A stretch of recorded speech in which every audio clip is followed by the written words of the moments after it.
চৰকাৰখনে খিলঞ্জীয়া থলগিৰি ভূমিপুত্ৰ জনজাতীয় মানুহ তেওঁলোকে পাব লগা প্ৰাপ্য অধিকাৰ মাটি ভেটিৰ অধিকাৰ বঞ্চিত কৰিবৰ কাৰণে মুখ্যমন্ত্ৰীয়ে নিজৰ ব্যৱসায়িক স্বাৰ্থত ব্যক্তিগত স্বাৰ্থত নিজৰ পৰিয়াল আৰু নিজৰ পৰিয়ালৰ ব্যৱসায়িক মুনাফা লাভ কৰিবৰ কাৰণে বহুজাতিক কোম্পানীৰ লগত সম্পৰ্ক স্থাপন কৰি তেওঁৰ পৰিবৰ্ধিত যিটো পৰিয়াল তেওঁৰ পুত্ৰ ছোৱালীৰ উপৰিও তেওঁৰ যিটো আন ডাঙৰ যিটো পৰিয়ালে সিন্ডিকেট ৰাজ চলায় কমিশন ৰাজ চলায় আৰু ভূমিৰ প্ৰতি দৃষ্টি নিক্ষেপ কৰে লুলুপ দৃষ্টি নিক্ষেপ কৰে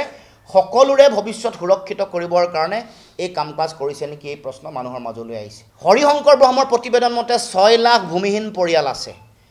দুগৰাকী মন্ত্ৰীয়ে বিধানসভাত দিয়া প্ৰতিবেদন মৰ্মে এগৰাকীয়ে 5,37,000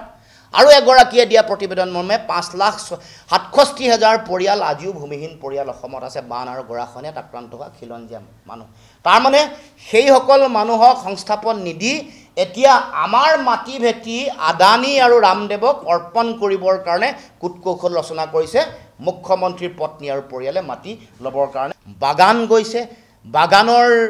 মানে গোটেই শিল্পটোক ধ্বংসৰ মুখলৈ ঠেলি দি 351 টকাত তেওঁলোকে হাজিৰা নিদি মানে দিন মজুৰি নিদিয়ে তাৰ পিছত বাগানৰ দাম তেওঁলোকে কমালে আগতে যিটো দাম আছে তাতকৈ 5 লাখ কমাই 1 লাখ কৰিলে 99,000 কৰিলে কিছুমান জায়গাত তাতকৈ দাম কমাই তেওঁলোকে বাগানবোৰ মন্ত্ৰীৰ পৰিয়ালৰ মানুহ মুখ্যমন্ত্ৰীৰ পৰিয়ালৰ মানুহে হুৰে বাগান কিনিছে মাটি লৈছে 5% মাটি বেলেগ কামত ব্যৱহাৰ কৰিম বুলি আইন তেওঁলোকে বনালে কিন্তু এই মাটিবোৰ লৈ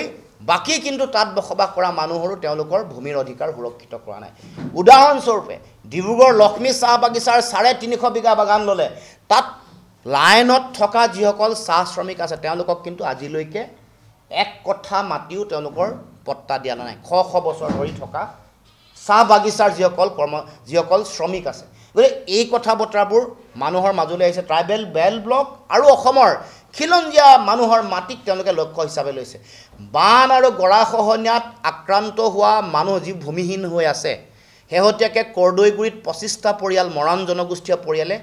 এতিয়া তেওঁলোকে চৰকাৰী বিভিন্ন অনুষ্ঠানত থাকিব লগা হৈছে মাটি সম্পূৰ্ণৰূপে গ'ল সমূলনছে গ'ল ট্ৰাইবেল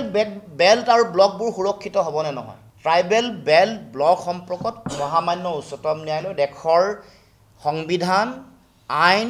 বিধি ব্যৱস্থাত অতি শক্তিশালীভাৱে যিবোৰ জনজাতীয় আবেষ্টনী আছে এইবোৰ সংৰক্ষণৰ কাৰণে ব্যৱস্থা কৰিবৰ কাৰণে ইতিমধ্যে সিদ্ধান্ত আছে কিন্তু আমি দেখিবলৈ পাইছোঁ যে অসম চৰকাৰে বিটিআৰ বড়ো স্বায়ত্তশাসিত পৰিষদৰ অঞ্চলসমূহত ইতিমধ্যে মাটি অধিগ্ৰহণ কৰিবৰ কাৰণে তেওঁলোকে সিদ্ধান্ত গ্ৰহণ কৰিছিল প্ৰতিবাদ আৰু আমাৰ সংবাদমেলক তেওঁলোকে সংবাদমেলৰ পিছত আমি দেখিলোঁ যে অসমৰ মুখ্যমন্ত্ৰীয়ে এতিয়া মাটি নলওঁ বুলি কৈছে আমি বড়ো ভূমিৰ মাটি নলয় আমি বুজি পালোঁ এতিয়া ডিমা হাছাও স্বায়ত্তশাসিত পৰিষদ আৰু কাৰ্বি আংলং স্বায়ত্তশাসিত পৰিষদৰ সম্পৰ্কত তেওঁলোকৰ স্থিতি কি তাত থকা জনজাতীয় মানুহৰ তেওঁলোকৰ ভূমি আৰু তেওঁলোকৰ মাটিৰ ভৱিষ্যত সম্পৰ্কত আমাৰ প্ৰশ্ন স্পষ্ট যে তেওঁলোকে কি কৰিব কৈছে তাৰ পাছত আমি পলাশবাৰী সমষ্টিৰ য'ত তেওঁলোকে মানে যিটো স্যাটেলাইট টাউনশ্বিপ কৰিব খুজিছে য'ত ৰাভা গাৰু বড়ো আদিবাসী চাহ জনজাতীয় মানুহ আটাইতকৈ প্ৰভাৱিত হ'ব সেই বাগান আৰু যিটো জলাশয় সেই অঞ্চলসমূহৰ সম্পৰ্কত তেওঁলোকৰ স্থিতি কি হ'ব আমাৰ মাটিৰ অধিকাৰ সুৰক্ষিত হ'ব লাগে অসম চুক্তিৰ 6 নম্বৰ দফাই এই কথা কৈছিল স্পষ্ট ৰূপত ভূমিৰ এটা হুকিয়া হিতান আছে তাত বিধি ব্যৱস্থা কি ল'ব লাগে সেই সম্পৰ্কত স্পষ্ট ৰূপত তেওঁলোকে আনকি আইনৰ বিভিন্ন ধৰণৰ দফা সন্নিৱিষ্ট কৰিও তেওঁলোকে এই কথাবোৰ তেওঁলোকে উল্লেখ কৰিছে বা ভূমি সম্পৰ্কত তেওঁলোকে হৰিশংকৰ ব্ৰহ্মৰ এখন কমিটি বনাইছিলে সেইখনৰ প্ৰতিবেদন গ্ৰহণো নকৰিলে কাৰ্যকৰীও নকৰিলে গতিকে মূল কথা হ'ল জনজাতীয় আবেষ্টনী যিবোৰ আছে য'ত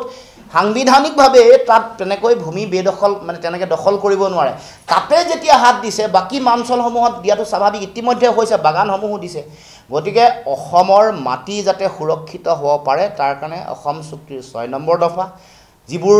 এক্সিষ্টিং যিবোৰ আইন আছে যিবোৰ মেনুৱেল আছে সেইবোৰৰ মতে ব্যৱস্থা হ'ব লাগে আৰু আমাৰ মাটি কোনো কাৰণতে যাতে কাঢ়ি লৈ যাব নোৱাৰে তাৰ কাৰণে শক্তিশালী ব্যৱস্থা গ্ৰহণ কৰিবৰ কাৰণে অসম চুক্তিৰ 6 নম্বৰ দফা আৰু হৰিশংকৰ ব্ৰহ্মৰ প্ৰতিবেদন তাৎক্ষণিকভাৱে কাৰ্যকৰী কৰিবৰ কাৰণে আমি দাবী উত্থাপন কৰিছোঁ।